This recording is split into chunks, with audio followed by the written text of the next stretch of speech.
The massive alien fleet emerged from hyperspace at the edge of the solar system, their dark ships blocking out distant stars. Earth's Deep Space Monitoring Station on the far side of the moon was the first to detect them. Inside the station, Officer Tom Miller spilled his coffee as the alert sirens blared. "Multiple contacts, sir. Thousands of them." Tom's hands flew across the holographic display. "They're bigger than anything we've ever seen." Commander James White leaned forward, his weathered face illuminated by the red warning lights. "Send the alert to Earth Defense Command. Now." Within minutes, military bases worldwide went into high alert. The Earth Defense Force, formed after decades of preparing for this very moment, activated their global network. Underground bunkers hummed to life, and hidden weapon platforms emerged from their camouflaged positions around the planet. In Washington, D.C., President Robert Adams stood in the Emergency Command Center, surrounded by military leaders and scientific advisors. The massive screen showed the approaching fleet, each ship larger than a small city. "How long until they reach Earth?" the president asked. General Lisa Walker, head of the Earth Defense Force, checked her tablet. "At their current speed, 48 hours, sir." The alien transmission came without warning. Every screen on Earth flickered, and a figure appeared. The alien was humanoid, but clearly not human, with gray-blue skin and eyes that seemed to glow from within. "People of Earth," the creature spoke in perfect English, "I am High Commander Marcus of the Galactic Empire. Your planet has been chosen for integration into our civilization. Resistance is not advised. We have conquered 10,000 worlds. Your primitive technology cannot hope to match our power." President Adams straightened his tie and stepped forward to respond. "High Commander, we appreciate your offer, but Earth is a sovereign world. We have no interest in being conquered or integrated." The alien's laugh echoed through the speakers. "You misunderstand. This is not an offer. It is a statement of fact. Our scouts have studied your world. We know your capabilities. You have barely reached your own moon. Your weapons are primitive. Your cities are unshielded. In secret bunkers deep beneath the Earth's surface, technicians activated systems that had been waiting for decades. Quantum computers spun up, and advanced AI systems began running combat simulations. What the Empire didn't know was that humanity had not been idle.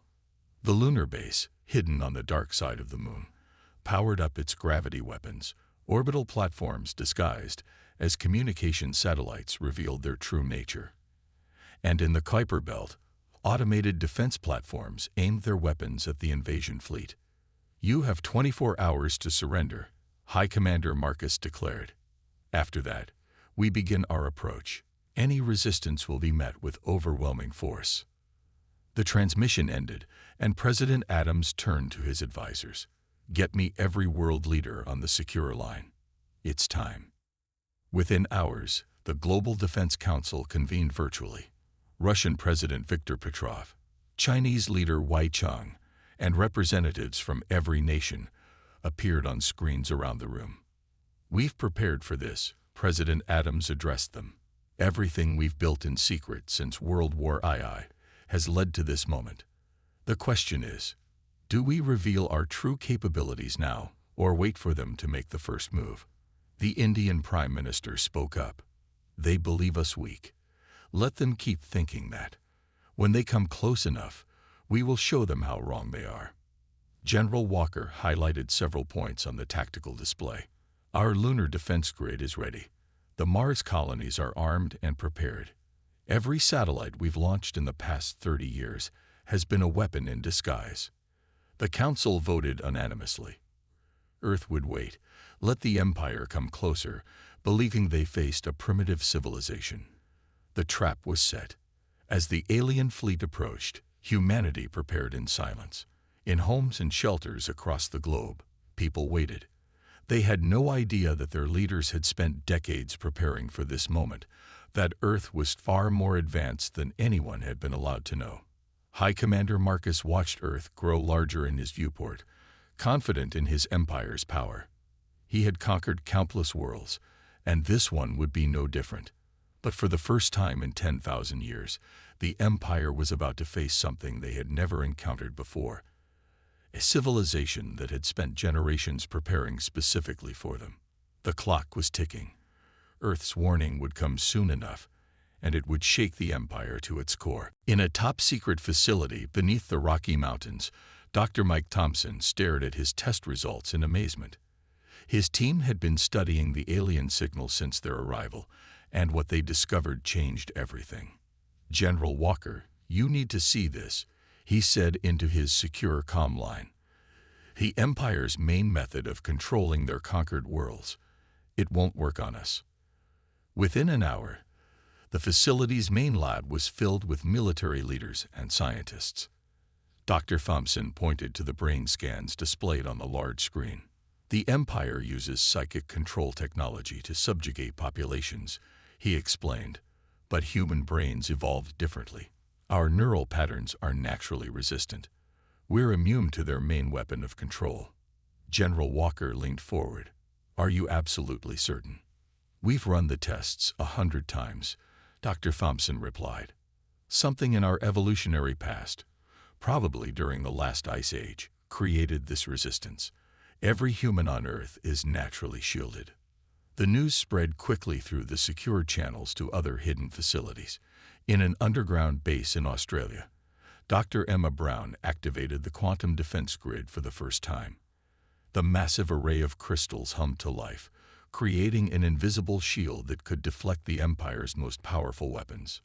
"The grid is stable," she reported. "All 7 continental shields are ready for activation."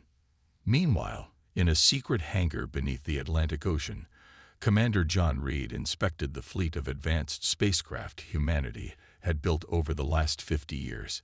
Each ship was equipped with technology reverse-engineered from crashed alien vessels, enhanced by human innovation. "All ships report ready," his assistant announced. "The crews are standing by." The Empire's scout ships entered the inner solar system, scanning Earth with their advanced sensors.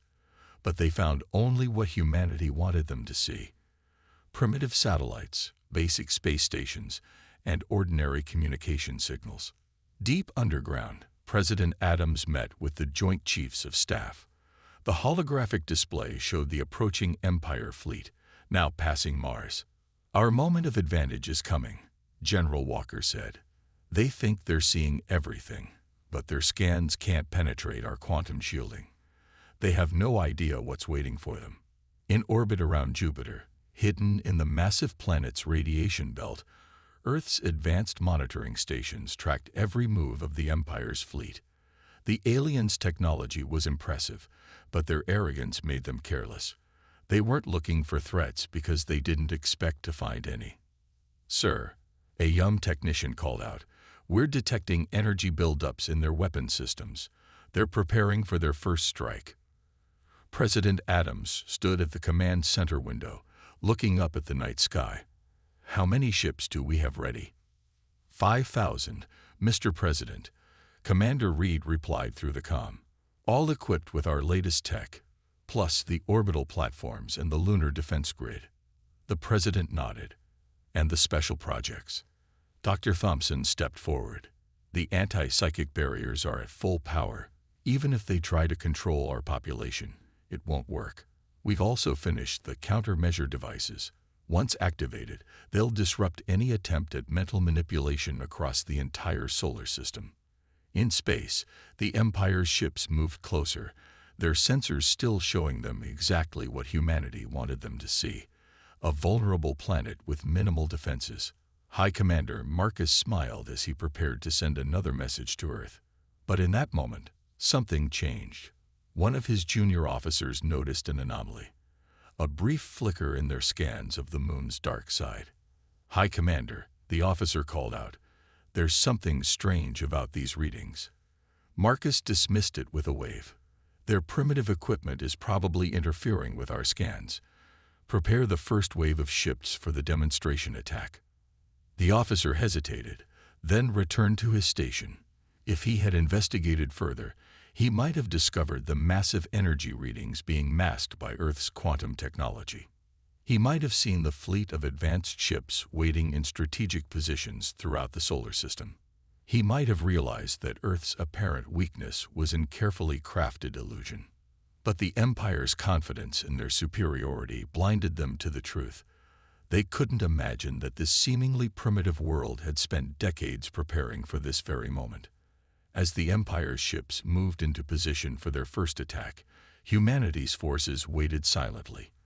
The trap was almost ready to spring, and the Empire was walking right into it. High Commander Marcus was preparing his invasion fleet when Earth's message arrived. It wasn't sent through normal communication channels. Instead, it appeared directly on every screen in the Empire's fleet, bypassing all their security systems. The message began with a simple demonstration. One of the Empire's unmanned scout ships, positioned near Mars, suddenly exploded. There had been no warning, no energy signature, nothing to indicate what had destroyed it. What happened? Marcus demanded, rising from his command chair. His officers scrambled to find answers, but before they could respond, a human face appeared on their screens. It was General Walker, her expression calm and determined. "Attention, Galactic Empire forces," she began. "This is Earth's first and only warning. We have monitored your expansion for centuries. We have studied your tactics, your technology, and your weaknesses. The primitive civilization you think you see is an illusion." The screen shifted to show historical footage. Other alien ships that had visited Earth over the centuries. Each one detected, engaged, and defeated by Earth's hidden defenses. Some had been diplomatic, others hostile, but all had underestimated humanity. For generations, General Walker continued, "We have prepared for this moment. Every alien craft that crashed on our world, every piece of advanced technology we recovered. We studied them all. We improved upon them. We built something better." In that moment, Earth's quantum shields flickered into visibility. A massive energy field encompassed the entire planet, shimmering with power that far exceeded the Empire's own shield technology. Marcus watched in disbelief as hidden installations on the moon revealed themselves. Massive weapon platforms emerged from beneath the lunar surface, each one aimed at his fleet. "Impossible," he whispered. "Their technology level was exactly what we wanted you to see." General Walker finished his thought.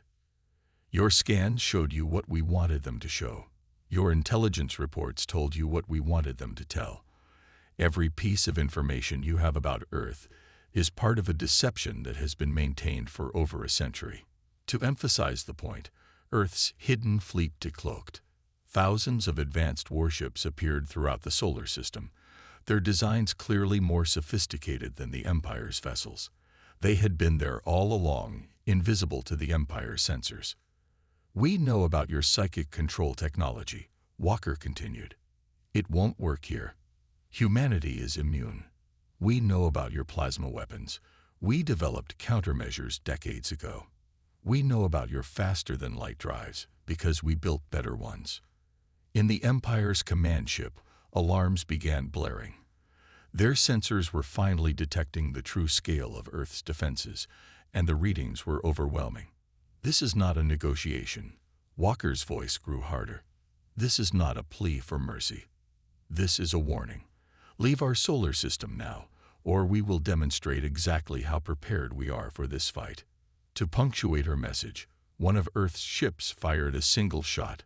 The beam of energy passed straight through the Empire's strongest shields and disabled their largest warship's weapon systems without damaging the rest of the vessel. "That was a warning shot," Walker explained. "The next one won't be. You have 1 hour to begin your retreat. If any Empire ships remain in our solar system after that time, we will consider it an act of war." The transmission ended, leaving the Empire's fleet in stunned silence. High Commander Marcus stared at the tactical display, watching as more and more of Earth's hidden defenses revealed themselves. Everything he had believed about this primitive world had been wrong. "High Commander," his second-in-command spoke quietly, "what are your orders?" Marcus stood silent for a long moment. In all his years of commanding the Empire's forces, He had never encountered anything like this, a world that had not only prepared for invasion, but had managed to conceal its true power so completely. "Send word to the Empire," he finally said. Tell them we may have made a grave mistake." As the Empire's commanders debated their next move, Earth's forces remained ready. The hour was counting down, and humanity's patience with it. For the first time in its long history, the Galactic Empire faced a choice: retreat, or face an enemy that had spent generations preparing specifically for this battle. The warning had been delivered. Now they would see if the Empire was wise enough to heed it. High Commander Marcus paced in his command chamber, his pride warring with his judgment.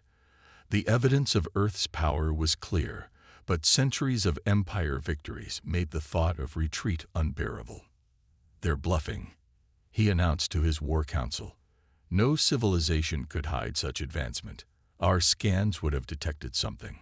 Despite objections from his advisors, Marcus ordered the first wave of invasion ships forward.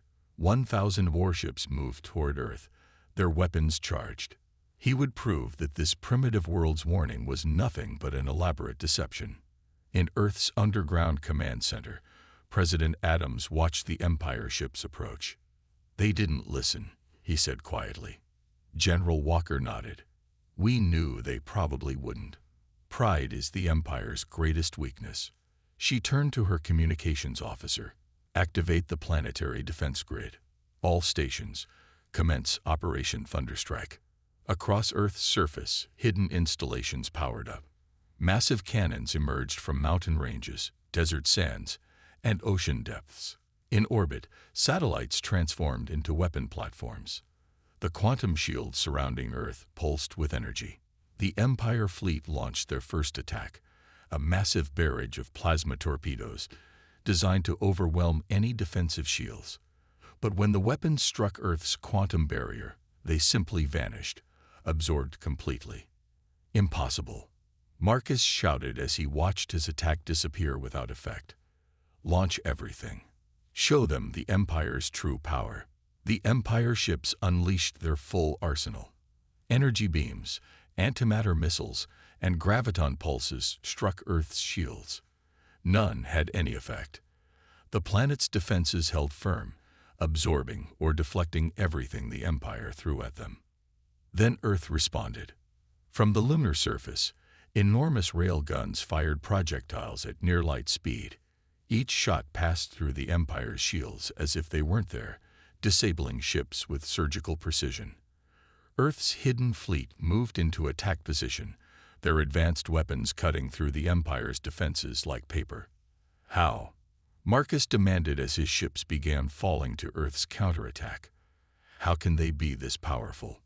On his command screen, tactical displays showed the true extent of Earth's military might.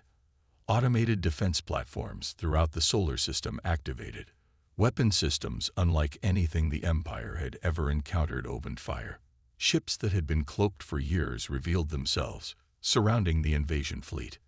In just 30 minutes, half of the Empire's attack force was disabled or destroyed.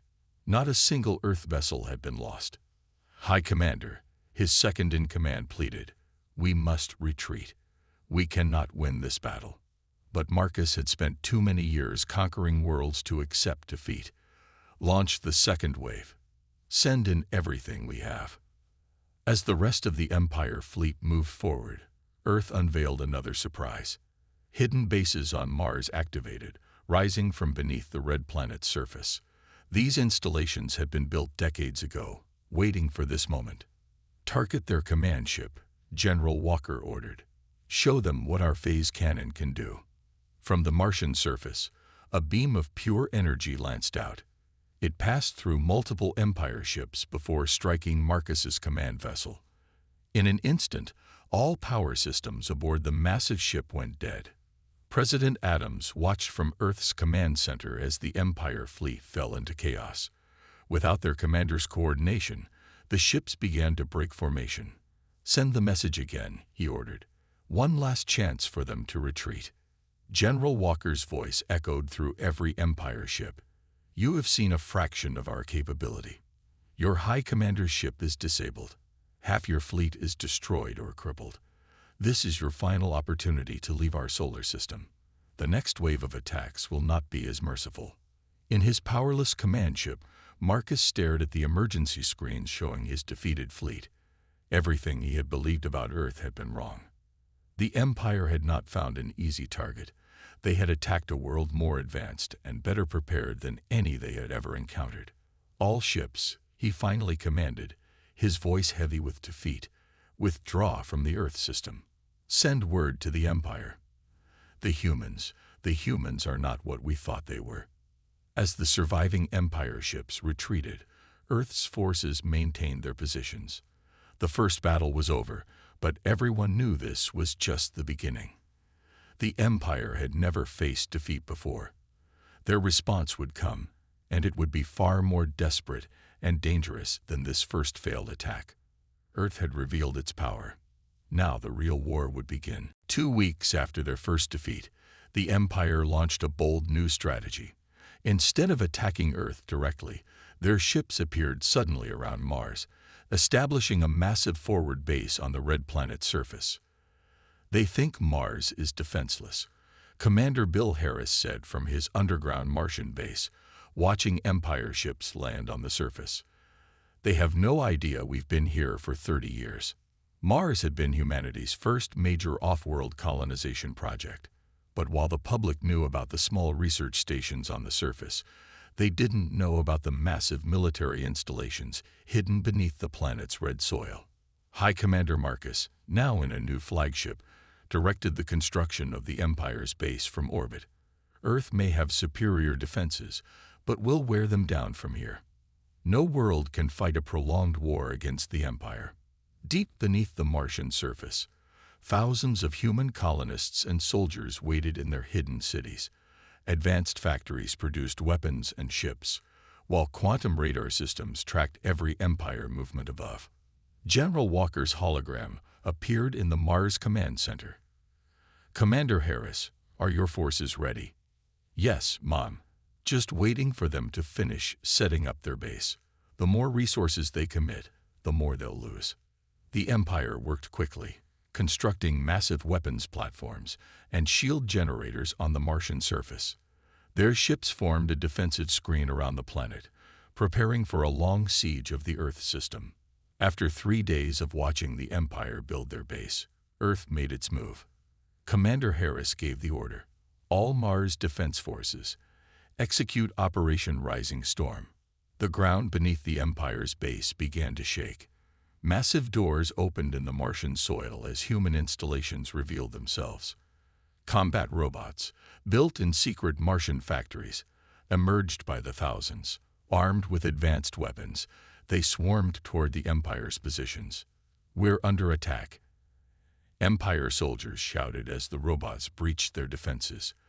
Their weapons proved useless against the machine's quantum shields. From hidden hangars, Earth's Martian fleet rose to engage the Empire ships in orbit. These vessels had been specifically designed for combat in Mars' thin atmosphere and low gravity, giving them a crucial advantage. Impossible.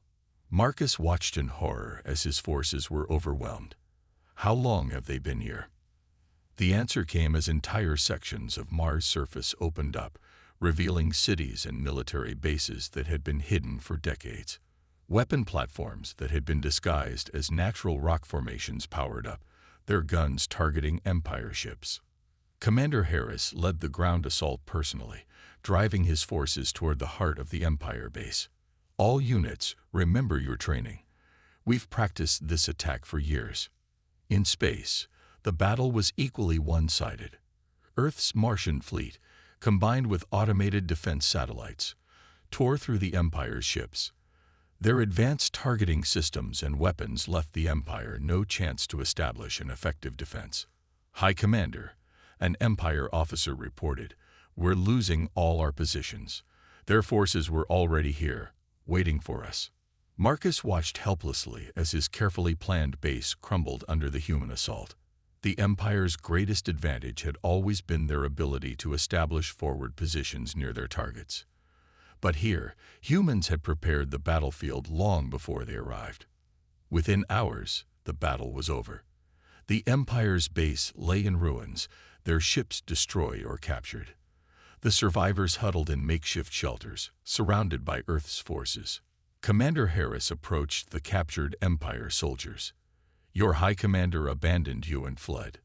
You have two choices: surrender and be treated fairly, or try to resist and face the consequences."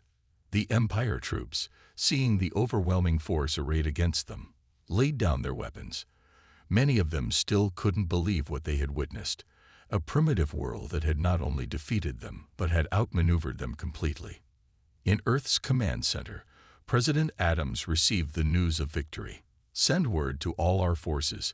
The Empire now knows we can fight them anywhere in our system. But they'll be back. And next time, they'll be desperate." General Walker nodded grimly. "We've spent generations preparing for this war. Sir, let them come. Earth and Mars stand ready." As human forces secured their victory on Mars, the Empire fleet retreated to the outer solar system. The battle for Mars had shown them a painful truth. Humanity wasn't just defending Earth. They had built a powerful, multi-planet civilization right under the Empire's nose. And they were just getting started. News of Earth's victory spread through the Empire's conquered worlds like wildfire. On the planet Chorus, former home to a proud spacefaring race, the people watched smuggled footage of Earth's forces destroying the Empire's fleet. "They did what we could not," an old warrior named Rex told his people, gathering in secret beneath their city. "They proved the Empire can be beaten." Similar scenes played out across 1,000 worlds. Species that had lived under Empire control for generations began to whisper of freedom. Earth's resistance had shown them something they had forgotten: hope. In his new command ship, hiding in the outer solar system, High Commander Marcus received disturbing reports. 3 systems have declared independence, his intelligence officer reported, and were detecting signs of rebellion in 12 others. Marcus slammed his fist on his command console. "This is why Earth must fall. Their defiance is spreading like a disease through our empire."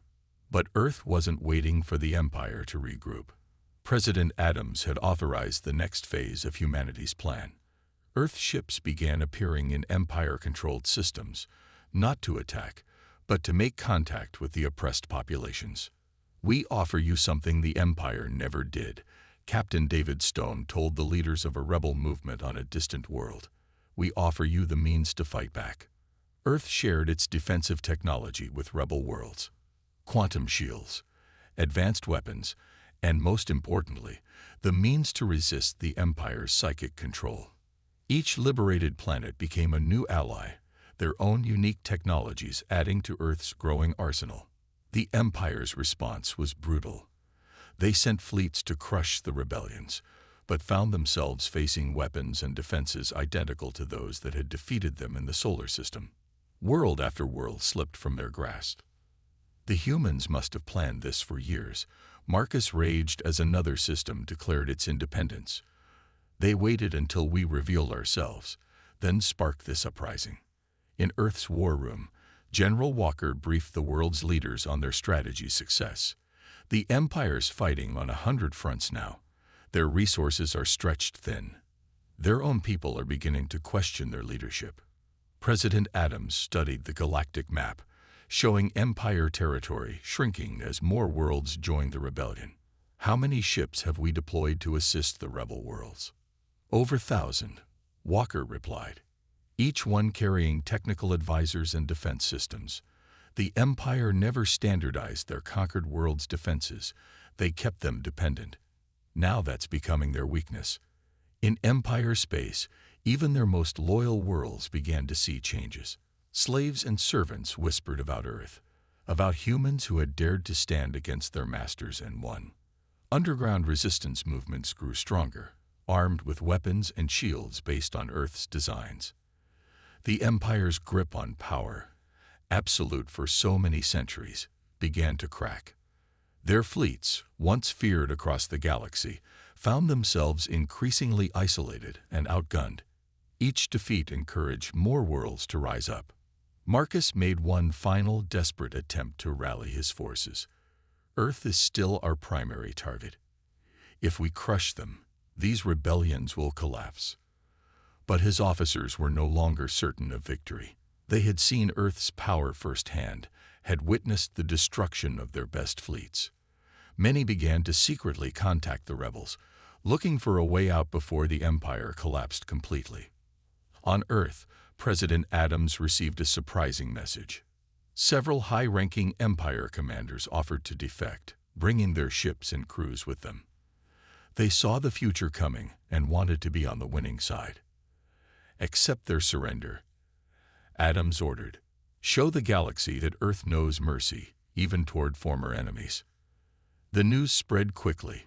More Empire ships and crews began to desert, swearing allegiance to Earth and the growing alliance of free worlds. The Empire's once mighty military was crumbling from within. General Walker watched the latest reports with satisfaction. The Empire made one crucial mistake, she told her staff. They thought conquest was about weapons and ships. They forgot that the strongest force in the universe is the desire for freedom. As the 6th month of the conflict ended, the galaxy had changed dramatically. The Empire's territory had shrunk by half. Earth led an alliance of free worlds that grew stronger each day, and throughout the stars, species that had been enslaved for generations tasted freedom for the first time. The war wasn't over, but its outcome was becoming clear. The Empire's days of absolute power were ending, and a new era of freedom was beginning. The final battle for freedom began not with a bang, but with a message. Earth's combined fleet, now joined by ships from 100 liberated worlds, surrounded the Empire's capital system. You have 1 hour to surrender, President Adams announced to the Empire's ruling council. Your military is in ruins. Your worlds have abandoned you. End this now, and there will be peace. In the Imperial Palace, the council members argued frantically. Their once mighty empire had crumbled in less than a year, all because they had chosen the wrong planet to conquer. We must fight to the last, one council member shouted, but another stood up, removing his ceremonial robe. No, we fought. We lost. The age of the Empire is over. High Commander Marcus watched from his flagship as his own officers began powering down their weapons. The once mighty Imperial fleet, reduced to a fraction of its former strength, faced the combined forces of Earth and its allies. I was wrong about humans, Marcus said quietly, looking at the massive fleet arrayed against him. We all were. They weren't primitive. They were patient. The surrender, when it came, was transmitted across the galaxy. The Empire's ruling council formally dissolved their government, accepting Earth's terms for peace. Centuries of oppression ended not with a final battle, but with a simple message: we yield. President Adams stood before the United Nations, delivering news of the victory.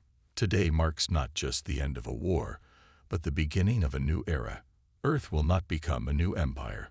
We will help build something better. Representatives from formerly enslaved worlds gathered on Earth for the first Galactic Congress. In a gesture of trust, Earth shared its most closely guarded secret: how they had prepared for so long without detection. Our strength was never in weapons alone, General Walker explained to the assembled delegates. It was in unity, in patience, in the understanding that freedom must be protected before it's threatened. The former Empire worlds, now free to choose their own path, overwhelmingly voted to join Earth's growing alliance. They had seen how humanity handled victory, not with conquest, but with cooperation. Commander Harris, speaking from the newly established Mars Space Academy, addressed the first class of students from 100 different worlds. Earth's greatest victory wasn't defeating the Empire. It was showing the galaxy a better way to live. The technological advances that Earth had hidden for so long now spread throughout Allied space. Quantum shields protected free worlds. Advanced ships patrolled trade routes. But more importantly, knowledge and culture flowed freely between species for the first time in centuries. On the former Empire capital, now transformed into the headquarters of the Galactic Alliance, President Adams met with Marcus, who had surrendered his title of High Commander. "Why did you hide your true power for so long?" Marcus asked. "You could have revealed yourselves years ago." Adams smiled. "Because we learned from history. Every advanced civilization that showed its power too soon became a target. We wanted to be strong enough not just to win a war, but to build a lasting peace. The changes spread faster than anyone expected. Former empire worlds, freed from centuries of oppression, experienced cultural and technological renaissances. Earth's example of patience, preparation, and unity became a model for emerging civilizations. Research outposts were established throughout the galaxy, studying phenomena that the Empire had ignored in its quest for power. Earth scientists worked alongside aliens, combining their knowledge to push the boundaries of understanding. "We knew this day would come," General Walker told a gathering of Allied military leaders. "For generations, we prepared not just to fight, but to lead. Not through force, but through example." A year after the Empire's surrender, thousands of ships gathered in Earth's orbit for the first Galactic Unity Day. Vessels of every size and design, from worlds that had once been bitter enemies, flew in formation around humanity's homeworld. President Adams watched the display from the White House lawn, remembering the day the Empire's fleet first appeared in their solar system. "They thought they found an easy target," he said to his advisors. "Instead, they found the one world that could unite the galaxy." As the sun set on Earth, its light reflected off the hulls of 1,000 Allied ships. The Empire was gone, and in its place stood something new. A galaxy of free worlds, united not by force, but by choice. Humanity's greatest victory wasn't just surviving the Empire's attack. It was showing the galaxy how to build something better from its ashes.